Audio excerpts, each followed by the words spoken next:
My name is Kale Run, and for the last 8 years, my family has been very disappointed in me. It all started when I left medical school halfway through my second year. My parents had moved to America from Taiwan in the 1980s. They worked very hard and built a successful business that sold things to restaurants. They owned a big shop with lots of kitchen tools, pots, pans, and supplies for restaurants.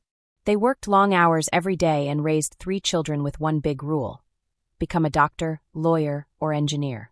They really wanted me to be a doctor. But before I continue, hit the subscribe button and tell me where are you watching this from, and what time of day is it. All my cousins were very successful.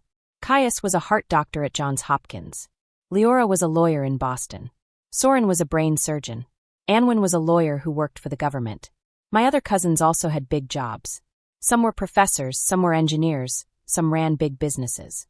All my cousins had advanced degrees and impressive titles. They all made our family proud. And then there was me. I got into Stanford Medical School, which made my parents super happy, for exactly 18 months. Then I left. I don't want to be a doctor, I told my dad one night at dinner. There was a long, heavy silence. It felt like the air in the room had stopped moving. My dad stared at his food. My mom just blinked slowly, her hands frozen over her chopsticks. Finally, my mom asked, "What do you mean you don't want to be a doctor?" "I mean, I hate it. I'm really unhappy. I can't spend the next 40 years doing something that makes me sad," I said. My dad put down his chopsticks very carefully. "Do you know how many people would kill for your chance? Do you know what we went through to get you here?" "I know, Dad. But I can't do it." I didn't finish. I withdrew the next day, I said quietly, trying not to cry. After that, my parents didn't talk to me for 6 months. When they finally spoke, they said I couldn't come to family gatherings until I figured out my life. That was 8 years ago.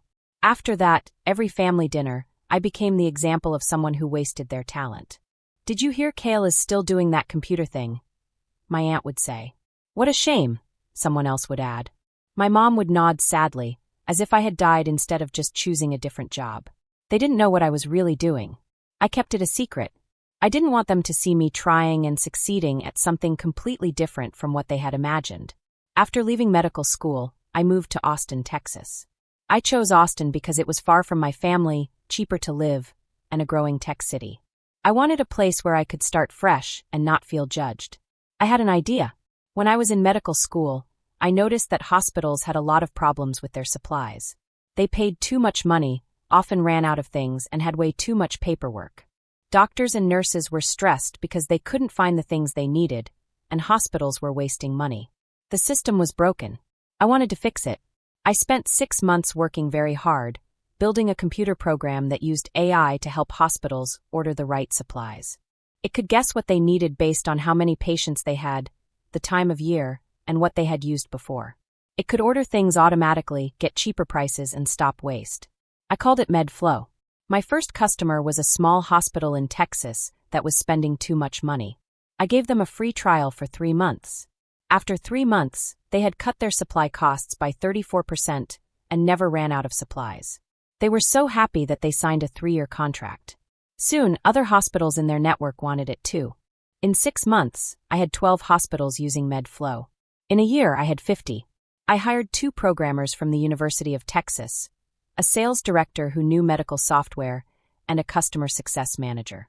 We worked out of a small office in East Austin, with 2 computers and a few desks. It wasn't fancy, but it was ours. In the first year, our revenue was $2.8 million. In year 2, we had 180 hospitals using it, and revenue reached $12 million. In year 3, we raised $15 million from investors in Silicon Valley. By year 4, 400 hospitals across 12 states were using MedFlow, and revenue was $47 million. By year 5, MedFlow handled over $2.3 billion in hospital supply orders every year. We also started helping hospitals with surgery schedules, pharmacy stocks, and staff predictions. We had 850 employees in 4 offices across the country. Our company was valued at $680 million, and I owned 62% of it.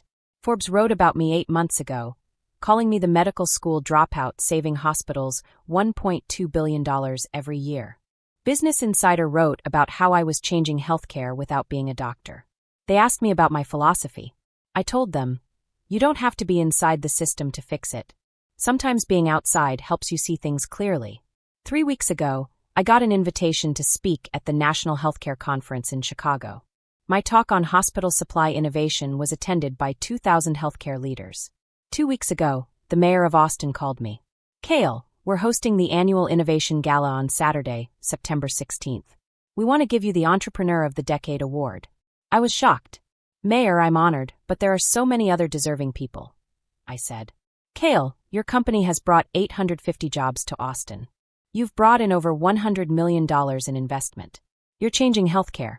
You've earned this, he said. The gala was black tie and invitation only. All the city's business leaders, the governor, 3 Congress members, and media from all over Texas were coming. It was also on the same night as my family reunion in San Francisco. 6 days before both events, I got a text from my mom. Family reunion this Saturday at Uncle Tien's house. 6 p.m. Everyone will be there. I stared at the message. After being excluded for 8 years, they invited me. I replied, I'll need to check my schedule. Her response was quick. It's not optional, Kale. This is family. I didn't answer right away. Instead, I called my assistant, Una. The Innovation Gala is definitely Saturday, right? I asked. Yes. 7 p.m. at the Four Seasons. The mayor confirmed you're receiving the Entrepreneur of the Decade award. Press is coming too, Una said. Thank you, Una, I said. I texted my mom back. I have a work commitment Saturday evening. I might not be able to make it. 2 hours later, she called. Kale, your cousin Caius is flying in from Baltimore. Leora is coming from Boston. It's the first time the whole family is together in 5 years. You need to be there. Mom, I have an important event.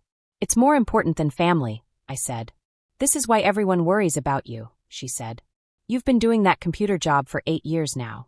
When will you settle down and get a real career? Mom, I have a career, I said. Coding websites isn't a career, Kale. It's a hobby. Your cousins are saving lives, defending justice. What are you doing? Playing with computers.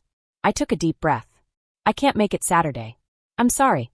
Can't or won't? She asked. Yes, maybe I should get a real job or go back to school. Something we can be proud of, I said slowly. I see. It's for the best. Focus on your little computer projects, she said. After we hung up, I sat in my office for a long time. I looked out at downtown Austin. Our office was on the 2nd floor of a big building on Congress Avenue. I could see the Texas state capitol. The sun was setting, painting the city gold and orange. My phone buzzed. My mom had sent a text to the family group chat. Kale won't attend the reunion. He has work commitments. More room for everyone else. Smiling face with smiling eyes. My cousin Caius replied, That's probably for the best. More space for those of us who've actually done something. Leora added, Is he still doing that computer thing? So sad. Soren said, Maybe he'll figure it out eventually. We can't all be high achievers. I muted the chat and called Una. The speech for Saturday, I want to revise it, I said. Revise how? She asked. I want to add a personal story about family expectations, about choosing your own path, about success looking different than you thought. I said. That sounds powerful, Una said. Send me your thoughts and I'll help you structure it. That evening, I went for a run along Ladybird Lake. The water reflected the Austin skyline. The tall buildings sparkled in the sunset. The city had given me everything. Space to build, a community to support me, and the freedom to fail and succeed on my own. My family had written me off 8 years ago. They thought I was a failure before I even began. Saturday night, they would find out how wrong they were. By Thursday, my revised speech was ready. Una helped me structure it perfectly. It started with my story of leaving medical school, went through building MedFlow, and ended with a message about defining success for yourself, not living up to other people's expectations. It's going to make people cry, Una said. Good, I said. The mayor's office called to confirm the final details. The day of the gala came. I walked into the Four Seasons Hotel, wearing a dark suit and polished shoes. The red carpet was out, cameras were flashing, and reporters were taking notes. I felt proud and excited. I thought about all the nights I worked alone in my small apartment, coding and testing MedFlow, dreaming that it could help hospitals and patients. And now, the dream had grown bigger than I ever imagined. When it was my turn to speak, I walked to the stage. The lights were bright. The crowd was full of important people, business leaders, and media. I took a deep breath. I told the story of leaving medical school, how my parents were disappointed, how my cousins were all achieving big things, and how I felt like a failure. I told them how I moved to Austin, worked hard, and built MedFlow. I explained how the company was helping hospitals save money, reduce waste, and make work easier for doctors and nurses. Then I said, success doesn't always look the way you think. It doesn't always come with a white coat or a big office. Sometimes success is finding something you love, working hard, and making a difference in the world. My journey didn't look like anyone else's, but it worked for me. People in the audience smiled, nodded, and some even wiped tears from their eyes. I felt proud, happy, and peaceful. I had proved to myself that I was on the right path. After the speech, the mayor presented me with the Entrepreneur of the Decade award. I held it in my hands, thinking about the journey I had taken. I thought about my parents, my cousins, my family, and how they had written me off. I realized that I didn't need anyone's approval to know I was successful. That night, I returned to my office in Austin. The city lights twinkled, and Lady Bird Lake reflected the moon. I thought about the future. More hospitals, more jobs, more lives improved. I felt grateful. I had built something real, something important, something that mattered. And even though my family didn't understand yet, I knew that one day they would see. Because success isn't about what others think. It's about what you do with your life. And I had done something extraordinary. The award ceremony was going to happen at 8:15 p.m., right after dinner. I was feeling a mix of excitement and nervousness. The Mayor Celine, was going to introduce me. I had heard she was very kind and very smart. The ceremony would be shown live on local television and streamed on the city's website, which meant thousands of people could watch. The mayor's assistant told me that many reporters and cameras would be there. "This is one of our biggest events of the year," she said. Even the governor changed his schedule to attend. I nodded, feeling honored and a little overwhelmed. On Friday afternoon, I went to get ready for the big night. First, I got my hair cut so it looked neat. Then I picked up my special tuxedo, which I had ordered weeks ago. It was black with a shiny bow tie, and it fit perfectly. After that, I sat down to read my speech one last time, making sure every word was right. I wanted to tell my story clearly, because this was a very important moment. That evening, I had dinner with my team, my CTO, my CFO, and my friend Sayo. These were the people who had been with me since the beginning. We had been through so much together. I thought about the early days, which were very hard. We worked long nights fixing problems in the software, sometimes staying up until midnight or later. There were nerve-wracking meetings with investors, trying to explain our idea. There were days when we didn't know if our company would even survive. And then, there were days of amazing success when everything seemed to work, and we grew so quickly. "Tomorrow is going to be big," my friend Alara said. She smiled and looked at me. "You deserve this, Kale. We all deserve this." I shook my head. "No, we all worked for this together. I couldn't have done it alone." Alara smiled again. "True. But remember, you were the one who had the courage to leave medical school when everyone told you it was crazy." My CFO Kalen added. "And you were the one who believed in this idea when it was just a tiny thought." I smiled at them. "Thanks, guys. I really couldn't have done it without you." That night, before going to bed, I checked the family group chat. Everyone was sharing pictures from the family reunion. I could see photos of my aunt's house being decorated, tables being set up, cousins arriving from far away. My cousin Caius posted a picture of his newest award as the department chair of cardiology at Johns Hopkins. My cousin Leora posted a picture in front of her law firm, celebrating that she had made partner. My mom commented on each photo, writing little messages about how proud she was of everyone. Then I saw a post from my Aunt Jenya. "Everyone is here except Kale, but that's okay. We have enough high achievers for one room." 13 people liked it. I smiled a little, feeling a mix of amusement and sadness. I turned off my phone and went to sleep, trying to imagine what the next day would be like. On Saturday evening, I arrived at the Four Seasons Hotel at 6:30 p.m. The ballroom was beautiful. There were huge crystal chandeliers, round tables with lovely flowers in the middle, and a stage with giant screens on both sides. The guest list was full of important people: Austin business leaders, tech CEOs, investors, real estate developers, the governor, 3 members of Congress, and of course Mayor Celine herself. Yuna, my assistant, met me at the entrance. "You look sharp," she said. "Ready for this?" I took a deep breath. "Yes, ready," I said. The cocktail hour was a whirlwind. I moved from person to person, shaking hands and talking. I spoke with the governor about healthcare policy. I talked to a venture capitalist about our next funding round. I spoke to a hospital CEO about expanding our software to their 12 hospitals. Everywhere I went, people smiled and congratulated me, and I tried to stay calm and polite. But inside, my heart was racing. At 7:15, we were called to dinner. I was seated at the head table with the mayor, the governor, and several city council members. The lights were bright, the table settings elegant, and the smell of food filled the air. "Kale," Mayor Celine said warmly, "I've been looking forward to this all week. Your story shows exactly what this city is about: innovation, determination, and impact. Thank you for what you've done for Austin. You've created 850 jobs, brought in $100 million of investment, and you are helping to change healthcare. We are lucky to have you here."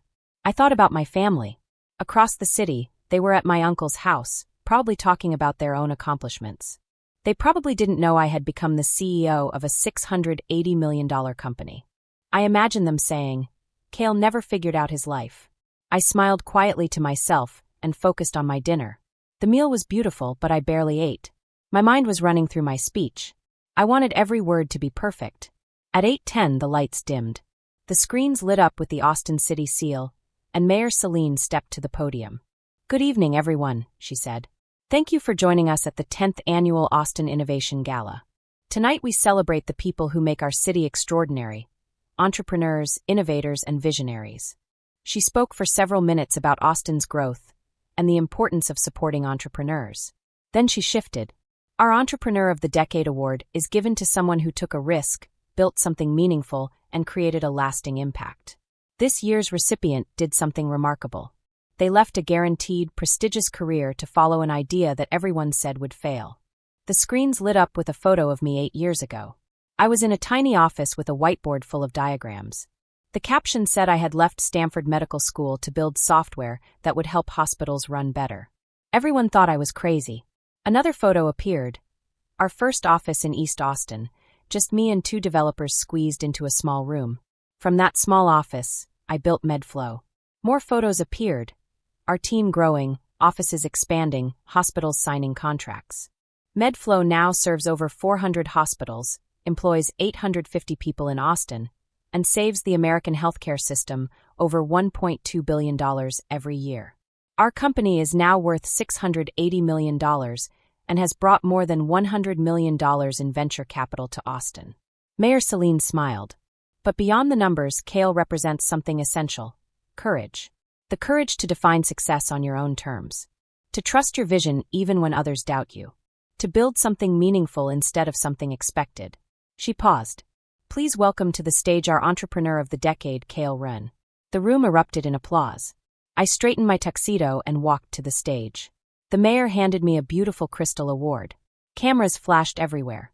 I realized that the live stream was broadcasting this to thousands of people, including probably someone at my family's reunion. I stepped to the podium and took a deep breath. "Thank you, Mayor Celine, and thank you to everyone here tonight. This award is incredibly meaningful to me, and I want to share why." I launched into my speech exactly as I had practiced. 8 years ago, I made a decision that disappointed everyone who loved me. I left medical school. My parents didn't speak to me for 6 months. My family treated me like a cautionary tale. I was supposed to be a doctor, but I became what? A dropout, a failure, a disappointment. I looked around. People were leaning forward, listening carefully. I moved to Austin because I needed space to figure out who I was outside of other people's expectations. I had an idea, a possibly crazy idea, about fixing hospital supply chains. I had no business degree and no experience in healthcare administration. I just had a problem I wanted to solve. Photos of MedFlow's early days played on the screens. I continued. The first year was brutal. I lived in a tiny apartment, ate ramen more days than not, and worked 16-hour days building software I wasn't sure anyone would want. My family thought I was wasting my life. My former classmates were becoming doctors, and I was coding in a small office, hoping I wasn't making a huge mistake. I paused, letting everyone feel the vulnerability in my words. But something happened. The software worked. Hospitals started using it. Lives improved, not because I was in the operating room, but because I was in the server room. Patients got better care because their hospitals had better systems. Healthcare workers had less stress because the logistics ran smoother. Money was saved that could be spent on actual patient care. I smiled. I learned something important. There are many ways to make a difference. Being a doctor wasn't my way. Building technology that helps doctors. That was my way. And it took me leaving the path everyone expected to find the path I was meant for. I looked directly at the camera broadcasting the event. To everyone watching who feels disappointed because you chose a different path, you're not a failure. You're a pioneer. To everyone who's been told their dreams aren't practical or prestigious enough, don't listen. To everyone who's been excluded from the table because you don't fit the traditional definition of success, build your own table. The room erupted in applause. I wasn't finished. This award isn't just mine. It belongs to the 850 people who work at MedFlow. It belongs to the hospitals that trusted our product. It belongs to the venture capitalists who believed in the vision. And it belongs to the city of Austin, which gave a medical school dropout the space to become something else entirely. I raised the Crystal Award. Thank you for this incredible honor. Thank you for celebrating success that looks different than expected. And thank you for proving that sometimes the best way to help the world isn't by following the prescription. It's by writing a new one. The standing ovation lasted 2 full minutes. I walked off the stage and my phone, which I had silenced, started lighting up like a Christmas tree. Messages, notifications, texts, all at once. Una intercepted me. "Kale, you need to see this." She showed me her phone. Twitter was exploding with clips from my speech. Hashtag Entrepreneur of the Decade was trending. Forbes tweeted about it. TechCrunch wrote an article. Bloomberg ran a live segment. Then I saw texts from my family. My cousin Leora wrote, "Kale, call me immediately." Caius wrote, "Is this real? Are you really CEO of a $680 million company?" My Aunt Jenya wrote, "Why didn't you tell us?" The family group chat had 47 unread messages. I didn't open them. I went back to my table where the governor was waiting. "That was one hell of a speech," he said. "We need more entrepreneurs like you in Texas." The rest of the evening was a blur. Congratulations, business cards, networking. A venture capital firm wanted to discuss a partnership. 2 hospital systems wanted to explore pilot programs. A technology journalist wanted an exclusive interview. At 11 p.m., as the gala was winding down, I finally checked my phone. My mom had called 14 times. The family group chat had 89 new messages. I scrolled through the messages. Leora wrote, "Everyone stopped talking. I just saw Kale on the news.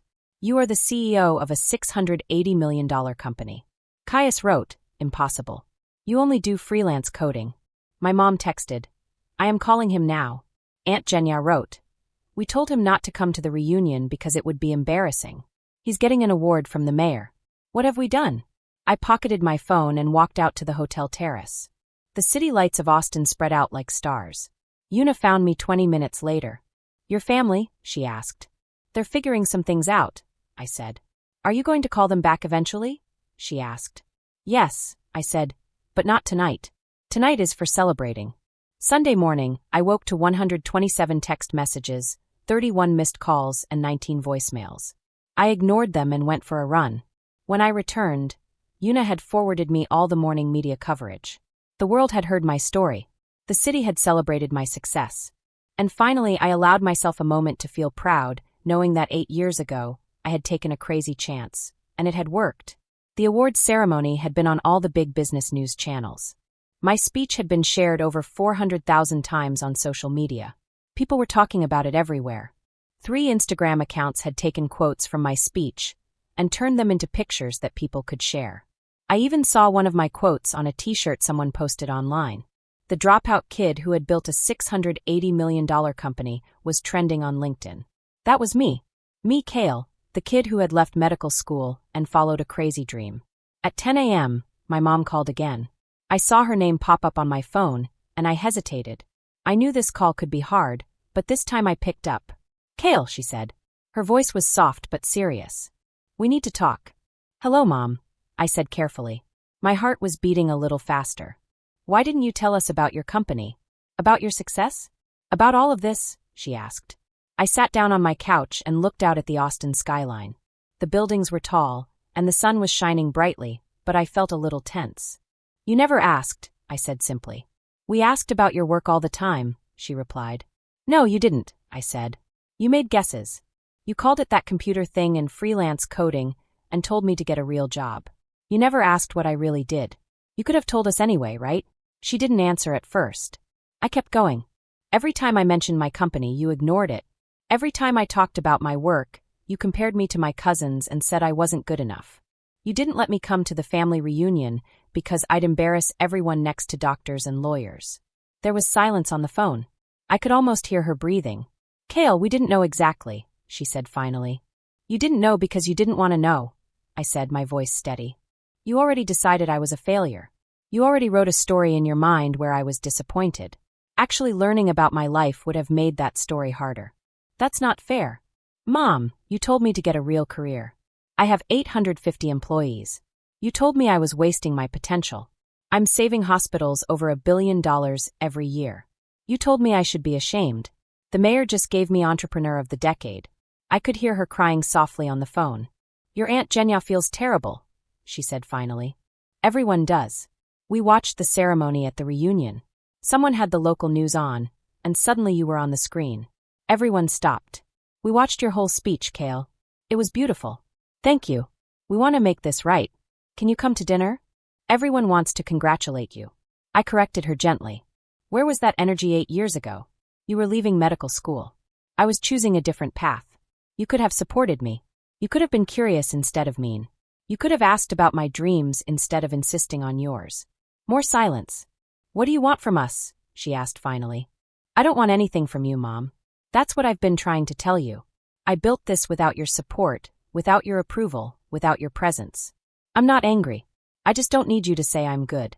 I don't need validation. I know what I've done. Kale, I need to go. I have a board meeting tomorrow morning. Will you at least think about dinner? Please, I'll think about it, I said quietly. I hung up. Over the next few days, messages kept coming from all directions. My cousins, the ones who had laughed at me in the family group chat, suddenly wanted to talk. Caius, the one who became a doctor, wanted to discuss Medflow's healthcare applications and maybe work together. Leora wanted to connect me with her company's clients who might need my software. Soren wanted to invest in Medflow. Anwin, the federal prosecutor's cousin, wanted to introduce me to her husband, who worked in finance.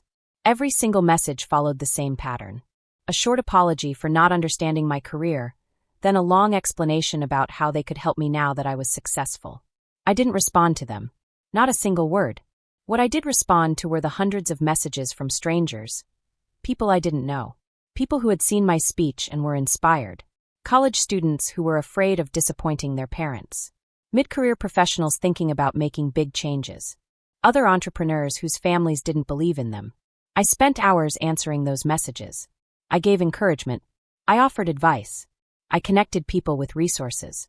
Because that was the point of my speech. Not to shame my family, but to encourage everyone else who had been made to feel small for dreaming differently. That was the real reason I gave the speech. 6 weeks later, I was back in my office when Yuna, my assistant, knocked on my door. You have a visitor, she said. Your mother? I asked, surprised. She's in the lobby downstairs. She said she'd wait as long as necessary, Yuna said. I thought about it for a moment. My stomach felt tight. Then I nodded. Send her up. My mother appeared 5 minutes later, looking smaller than I remembered. Older. She carried a large envelope in her hands. Thank you for seeing me, she said quietly. Would you like to sit? I gestured to the chairs in front of my desk. She sat down and looked around my office. She looked at the framed Forbes cover on the wall, the Business Insider article on my desk, the awards on the shelf, and the view of downtown Austin through the tall windows. This is impressive, she said softly. Thank you, Kale. I owe you an apology. A real one, not just a text, she said. I was wrong about everything. I was so focused on the path I wanted for you that I couldn't see the path you were actually on. I made you feel like a failure when you were doing something extraordinary. I forgot what it feels like to choose your own path. I'm sorry, Kale. I'm so deeply sorry. She took a breath and handed me the envelope. I opened it carefully. Inside was a yellowed newspaper clipping from Taiwan in 1983. It was about my parents when they first came to America. We had nothing, she said. I had a degree in chemical engineering from Taiwan. Your father had a degree in physics. But nobody would hire us. We were too foreign. So, we started a restaurant supply business from nothing. Everyone told us we were wasting our education. But we built something. And somewhere along the way, I forgot what it felt like to follow your own path. I became the voice of expectations instead of support. I became like the person who would have told you that you were a failure. I'm sorry, Kale. I looked at the clipping, studying my parents' young faces in the photo. Thank you for this, I said quietly. And thank you for the apology. I don't expect forgiveness right away, or maybe ever. But I want you to know that I'm proud of you. Not because you're successful, though you are, but because you had the courage to disappoint me. That took more strength than I gave you credit for. We sat in silence for a moment. Would you like a tour of the office? I asked finally. Yes, I would love that, she said. Her face lit up. I showed her everything. The development floor where engineers built the software. The customer success department where teams helped hospitals. The conference room where we had closed our Series C funding. The wall of thank you letters from hospital administrators whose operations had been transformed by our software.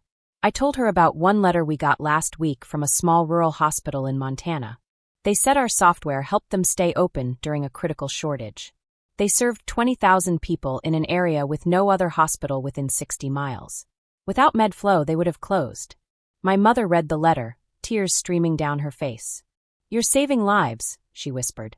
Just not the way I expected. Different path, same destination, I said. Before she left, she hugged me tightly. Will you come to Thanksgiving? She asked. Maybe, I said honestly. That's all I can give you. After she left, I stood by my office window for a long time. My phone buzzed. It was a text from Alara, my CTO.